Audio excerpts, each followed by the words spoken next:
So I think it's pretty undeniable the fact that 2024 was a great year for me. I got back into reading, I got back into making YouTube videos. Those YouTube videos in question didn't flop like I thought they were going to. Seriously, thank you for 4,000 subscribers. I know that that doesn't seem like a huge number in the grand scheme of everything, but to me, that's insane. So I say, how about we keep these good vibes going and do the end of year list, starting with the worst books that I read this year, because I know you all love negativity. You all love when I'm negative, and I know that this video is going to get more views than the best list. I wanted this to come out way earlier than it is, but I got hit with the flu for like a week, so that wasn't happening. Also, as a disclaimer, I own physical copies for exactly none of these.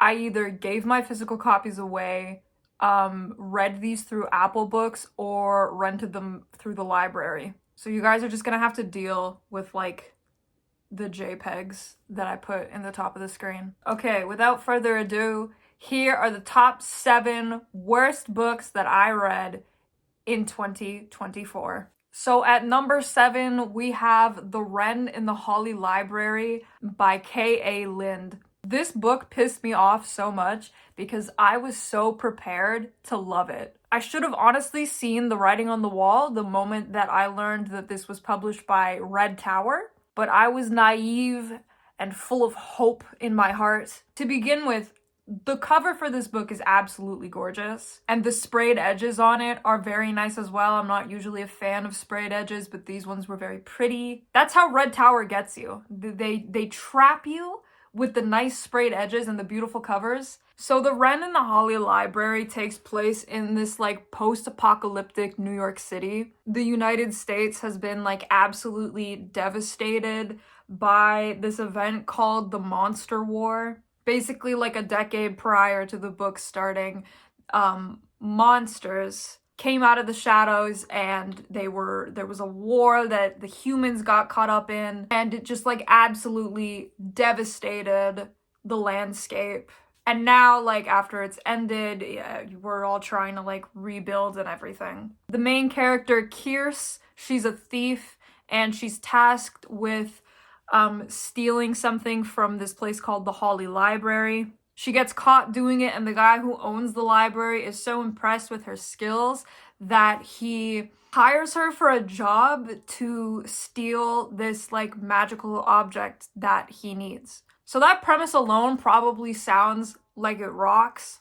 You know, potential heist, thieving, monsters. The thing is that I didn't realize is like, when they say monsters, they don't mean like Lovecraftian horrors. It's like vampires and werewolves, like Halloween monsters. The guy who owns the library is a warlock. His name is Graves. He has dark blue hair, and you will be reminded of the fact that he has dark blue hair about 1,000 times. He is, like the majority of romantasy MMCs these days, just yet another clone of Rhysand from ACOTAR. Rhysand clone number 58. You know, he's so dark and mysterious and sexy and hunky, but he has about as much personality as a plastic lawn chair. And like I said, this book really kind of pissed me off because even though going into it, I thought that like the monsters were going to be like Cthulhu terrorizing the streets of New York,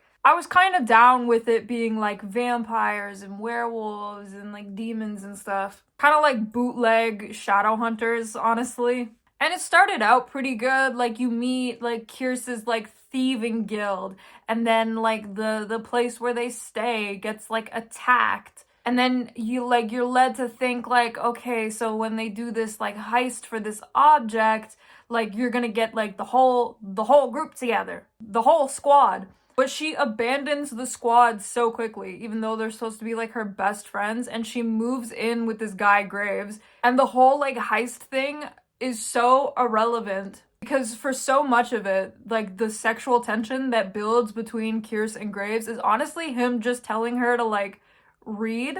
Like the two of them start this like book club. He also gives her like the worst pet name ever, which is Wren, because she has like this necklace with a pendant of a wren. I think the breaking point in this book for me, honestly, was when Kierce and Graves go to this party and they're supposed to be there to like gain information on where this object is. The two of them start drinking and they get like so horny for each other. Like they start like aggressively making out with each other in the middle of the club. And the reason for this is because the drinks were laced with magic cocaine. And the magic cocaine, the side effect is that, like, it makes you really horny. World building! Anyways, this book was just mega disappointing, and it made me mad because there was so much potential, which is why it's at the lower end of this list at number 7. At number 6, we have Fourth Wing. I really don't know why I read this. I guess I was just having FOMO. This is an absolute TikTok darling. Like, you really can't go on TikTok without seeing people talk about this book, whether it's in a negative or a positive light. Most of the time, it's pretty positive. This book has quite a lot of positive, glowing reviews. It's going to be turned into a TV show at some point. Like, it's very popular and it's very successful and a lot of people love it. So I guess I just wanted to see like what the hype was all about. And I don't get it. I don't understand. Fourth Wing is basically every YA dystopian novel trope from the 2010s rolled up into one ugly ass hodgepodge of a fantasy novel. You have the main character, Violet. Her mother is like the general of this like army of dragon riders in their country. She is kind of forced to also become a dragon rider to like preserve the family name. And she bonds with the biggest, coolest, rarest dragon in all of the school. And she bonds with 2 dragons. And of course, her dragon is mates with the dragon of this guy who's like sworn to kill her because, you know, we gotta fit in enemies to lovers. That's the real big trope right now. It's just so ridiculous, you know? Like, you can't tell me that when you hear all that, it doesn't sound like a parody of like 2010s YA. People have ripped this book to shreds to no end, so I'm really not gonna spend too much time talking about it. But yes, the basis of the school does not make sense. We're at war, and we desperately need new soldiers, but then we let the students murder each other. Like, do we need more soldiers or not? Xaden genuinely made my ass itch, and Violet just irritated me. And then, like, there were so many other characters. Like, this book is so overpopulated that, like, when there were big character deaths that were supposed to be, like, so impactful emotionally, like, I felt nothing because I was like, who are you again? There are so many characters to keep track of. It's just not good. But I did end up giving this 2 stars just because I love dragons. But that was a really, like, generous 2 stars because this is just not very good. And that's why I put it at number 6. So at number 5, we have Throttled by Lauren Asher. I made an entire video kind of ranting about this book, so you can go watch that. I won't spend too much time talking about this one. This is a sports romance that focuses on Formula 1 race car driving. From what people in the comments of my video told me, like, the portrayal of Formula 1 in this is horribly inaccurate. Like, basic, very easily Googleable information was just completely omitted. Like, it's very clear Lauren Asher did, like, 0 research for this whatsoever. But this is about the romance between this Formula 1 race car driver and the sister of his rival, who is also his teammate. I still don't really know how Formula 1 works. The reason why this guy is his rival, though, is because he intentionally tried to, like, kill him. Like, he intentionally caused this very severe accident that, like, nearly killed him. And we're led to believe that Noah is in the wrong for hating Santiago for doing this. No, I don't think he is. Personally, especially with how heavily it's implied that Santiago caused this collision intentionally. But Santiago's sister Maya decides to start a YouTube channel vlogging about the Formula One season, and she grows very attached to this guy, Noah. And they enter this weird, like, situationship type of thing, and it's just like, despite all the crazy shit that happens in that book, like the very uncomfortable amount of fetishization of Spanish people, and the 30, count them, 30 times that it's mentioned that Noah has blue fucking eyes. The book is just boring. Like, it's so long. It goes on forever, and like, for good chunks of it, nothing happens. Like, swear on my life, even the worst of insomniacs, you put on a couple of chapters of audiobook from like the middle of this novel, they will be out like a light in seconds. And the writing was just bad. Like, I know that this was Lauren Asher's debut novel, but like, whoa. I've read some romance novels with like some bad writing styles, but like, wow, this was something different. This was really something different. So this gets the number 5 spot because it wasn't even bad enough to be kind of entertaining, like the Windy City series. At least they were bad, but unintentionally funny. This was just bad and boring. Next. Speaking of the Windy City series, at number 4, we have The Right Move by Liz Tomford. Y'all are liars. Y'all are genuine liars. I was told so many times that this book is the best out of the entire Windy City series so far. That it was just an absolute top tier story. Is the top tier story here in the room with us right now? Because it certainly was not between the pages of this book. I read this back in June while waiting for Play Along to come out because I was just really bored. And everybody who had read this series said that this one was their favorite, and I genuinely don't know why. I guess because of the character of Ryan, and I liked Ryan.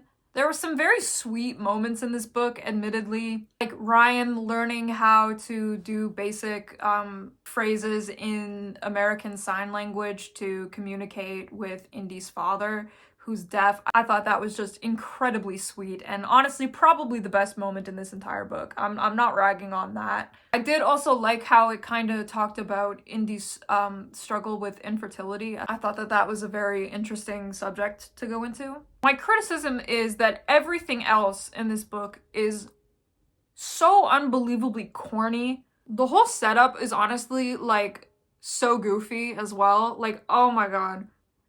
I say this damn near every video. I hate the fake dating trope. It's so dumb. Like, it's so dumb. And the way that it happens here is just genuinely so goofy. I can't even describe how it happens. Like, you really just gotta read it for yourself. And this just like overall silliness persists throughout so many different scenes in this book. Like the one where like he goes to the restaurant and like she's on a Tinder date and then like they like fight with it's so dumb. Or like when her ex shows up after the game and he starts sputtering because Ryan's his favorite player. Like, it's just so like Also, as much as I liked Indy as a side character in the other books, I found that reading through her perspective was very irritating, which was disappointing because I quite liked her in Caught Up and Play Along. But reading some of her internal monologue was just like very uncomfortable. Like, I don't know. It was just so, especially some of the stuff that like she would think about her ex. It felt like I was intruding. You know what I mean? Like I was reading a diary that I was not supposed to be reading. And maybe that was the point, but like, I don't know, it just felt uncomfortable for me. In conclusion, this was just really corny and like cringe, but not in a way that was like entertaining. It was in a way that I was like begging for this book to stop. I haven't read the first book in this series. I don't really have any plans to, since everybody says that it kind of sucks. But I thought that the baseball ones were fun in like a silly, goofy kind of way. You know what I mean? Like positively. Kind of like the literary equivalent of watching a Hallmark Christmas movie. You know what I mean? And I will maintain that like the best is probably Caught Up. Like, if you want something truly, like, just ridiculous and funny and, like, stupid, like, if you just want to have a silly, goofy Hallmark Christmas movie time, read Caught Up. I don't know. Like, it was the funniest out of all of them. This one was not that, okay? Not at all. So at number 3, we have Sanctuary of the Shadow. Oh my god. Okay, so I read this back in February, right? I was in Walmart with my mom and I saw it stacked out near the book section and I thought, hey, the cover of this is really pretty and the sprayed edges on it are really pretty too. Can you guess which publishing company published it? I read the premise on the little inside flap. I thought it sounded interesting. I had never heard of this book before. I went in completely blind. What a mistake that was. This book, I don't even know how to describe the plot. So this book takes place in this world where there are like these people with elemental magic, and the main character Haro, like, she has water-based abilities and she can like see the future or something like that through these like tarot cards, and she works at this like traveling circus as like a fortune teller. And one day the circus gets this new attraction, this dude who has like wings. They call him Wraith because he's a wraith, but like the dumbass writing the sign for the attraction spells it wrong. He spells it without the W. So his name just becomes Wraith for the entire book because of that. It's really stupid. Haro like gains the trust of this guy and they break out of the circus and then go into hiding. And they go into hiding in like the nearby town and they stay in this hotel, no joke, for 2 fucking weeks straight. And no joke, the only thing they do in this hotel is bang. You would get a chapter that would end with them banging. You would get a chapter in the middle with her friend Michaela trying to figure out like what the hell's going on, and then the next chapter after that would start with them banging again. This dude Wraith, on my life, he gets his memory wiped a total of 3 times. 3 times! That's a ridiculous amount for a romance book. And also, it's just so stupid because, spoiler alert, for a book that I am not recommending you go read, it turns out that, like, the Wraiths, like, genocided Haro's entire clan of people, and that Wraith specifically, like, the character, murdered her parents, and her reaction to this is like, oh, but I can change him. The amount of times Haro walks up to this guy, like, cups his cheek, and is like, Wraith, this isn't you, snap out of it, baby, is so ridiculous. It's so ridiculous. And like, what do you mean I can change him? He's not like that anymore. He did murder my parents. He's so hunky and hot, though. Girl, no.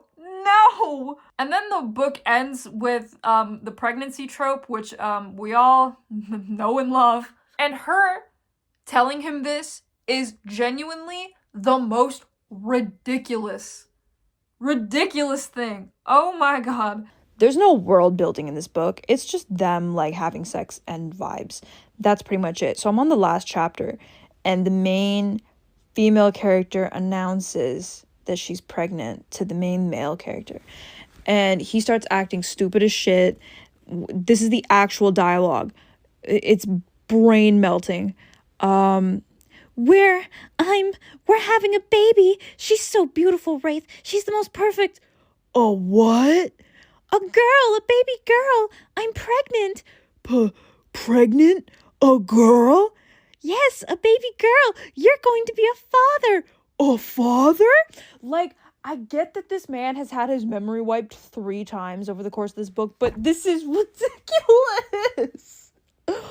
Oh. So, yeah, that's what I get for picking up something randomly in Walmart. I actually filmed a whole rant for that book. That was gonna be my big return to YouTube, but the powers that be did not want that to happen because the file got corrupted.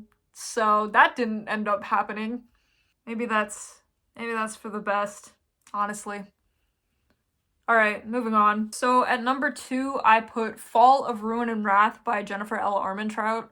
Jennifer L. Armentrout is an author that I had been done dirty by before. I read From Blood and Ash about a year ago, and I was actually really enjoying it until the end. The twist that it turns out that they were all vampires did not make sense to me at all. If there was any foreshadowing of it before that point, it went completely up over my head. Maybe I'm just dumb, like, I don't know. Also, the scene where, like, Poppy and Castile hook up with each other while Castile is sober and Poppy's drunk off of vampire blood, it made me really uncomfortable, and so I never continued on with that series. I know that people love it, but I thought, this is an author that a lot of people really enjoy, so let me try a book that is not related to the From Blood and Ash universe. So I picked up Fall of Ruin and Wrath because by the description on Goodreads, it sounded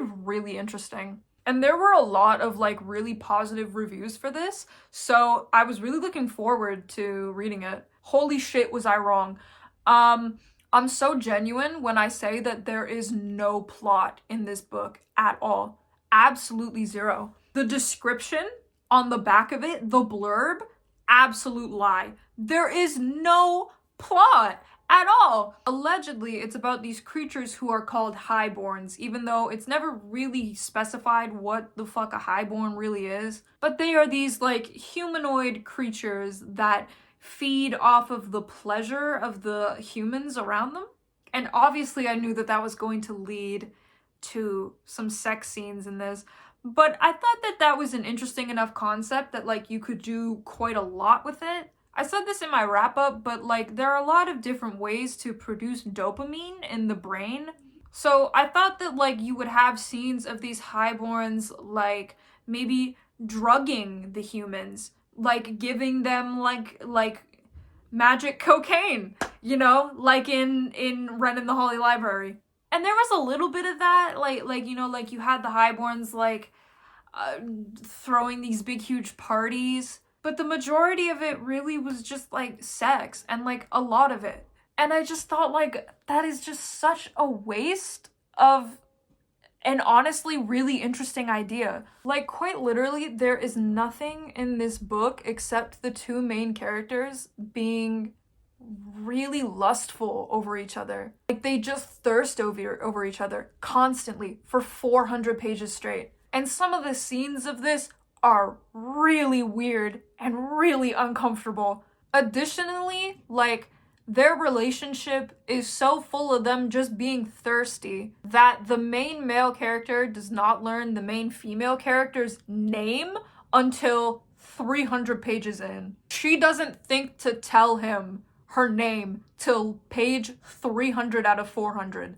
Like, are you kidding me? What is going on here? And he doesn't think to ask either. I'm like, what the fuck is going on? And then at the very end, like, the author tries to stuff in plot. And then at, like, that point, it's the last, like, 50 pages. I don't give a shit anymore. You can't just info dump on the fact that, like, this world was once Earth, but was, like, destroyed by all these wars happening in an alternate dimension where the highborn were from, and it, like, bled into Earth and, like, caused a bunch of natural disasters. Like, you should have introduced that way earlier instead of these characters just making out with each other all the time. You can't try to recreate the Red Wedding on page 390. Like, no. It was just an absolute mess, honestly. And the main character just... her internal dialogue, oh my god, this bitch could yap. She never shut up. She, like, oh my god. Yada, yada, yada, yada. Constantly in this girl's mind. It was insufferable. Couple of quick honorable mentions before I get to number one. These are books that I DNF'd, so I didn't include them. Let me know if you guys want a video on all of the books that I DNF'd this year, by the way. But some of the worst that I DNF'd would be Powerless by Lauren Roberts. You Will Never Be Red Queen. Powerless wishes it was Red Queen, okay? I could not get past the first, like, 45 pages of this book. I'm so serious. And the fact now that, like, fans of Powerless are accusing Victoria Aveyard of plagiarism when she wrote Red Queen back in 2015 and this came out last year. Be so serious with me right now. Another dishonorable mention goes out to Throne of the Fallen by Carrie Maniscalco. Absolutely fucking not. What the hell was this? And Once Upon a Broken Heart by Stephanie Garber. It would have been really nice if you guys would have told me that this was a secret sequel series to Caraval. Would have been nice having that information before going into this.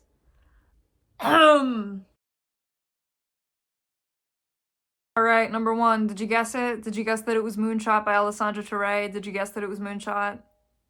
That the worst book that I read this year was Moonshot by Alessandra Terray? I mean, what else would it be other than Moonshot by Alessandra Terray? This is, hands down, probably the worst book I've read in my entire life, and that's not even a joke. It's so offensive. It's so offensive that I think everybody involved in the publication of this should feel deeply ashamed of themselves. I'm serious. Moonshot is a romance novel about this shortstop for the New York Yankees who develops a relationship with the daughter of one of his teammates. This shortstop, whose name is Chase, is 23. And the girl in question, her name is Ty, she is 17 and still in high school. Throughout the course of this entire book, Chase not only grooms her, he also statutorily rapes her on several occasions, straight up sexually assaults her, gets her to gamble underage, commits domestic violence against her, threatens her on several occasions, and it's made out to be like super hot, forces her to divorce her husband for him, forces her to abandon her entire career in baseball management for him also, and convinces her to do all of that and run away with him while he has a flourishing career elsewhere. Look, this book was so awful that I made an entire 50-minute video talking about it. That video is actually like my magnum opus, honestly. You can go watch it if you want. I'm actually quite proud of how that video turned out. But this book is just so unbelievable. The amount of grooming and abuse that happens in this book is sickening in and of itself, okay? But the fact that, like, consistently throughout the book, the author tries to frame this as something deeply romantic is what genuinely disturbed me the most, honestly. Like, yes, this book had shitty writing.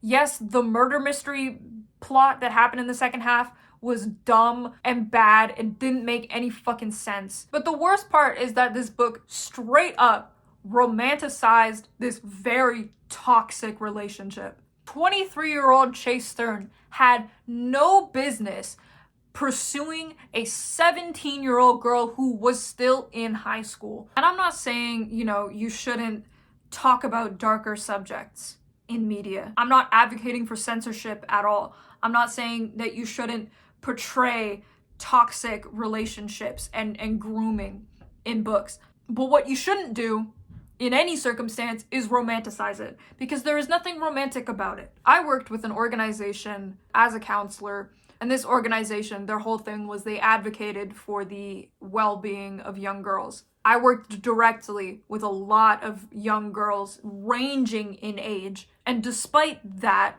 one of the very first things you as a counselor talk to these girls about is about relationships and how to identify what is and is not toxic. The type of shit that Chase was doing in this book to Ty was exactly the kind of thing that I would tell these girls to stay so far away from. And I have such a real bone to pick with romance books like this that romanticize and glorify these types of things. It's beyond gross. It's beyond wrong and disgusting. And when you're writing shit like this in your book, this is a real line from Moonshot, by the way, still makes my blood boil, you need to seriously reevaluate what you're doing. I'm sorry. This book is just absolutely shameful. Absolutely. And like I said, if you want to hear my full thoughts on it, you can go watch the video. I hated this book so much, and I really don't want to rehash every single detail of it. I hated this book so much. So much. I don't know if I will ever hate any book more. than this, honestly. And that is why it is at my #1 spot for worst book that I read in 2024. Well, there you have it, folks. I hope that you enjoyed this video.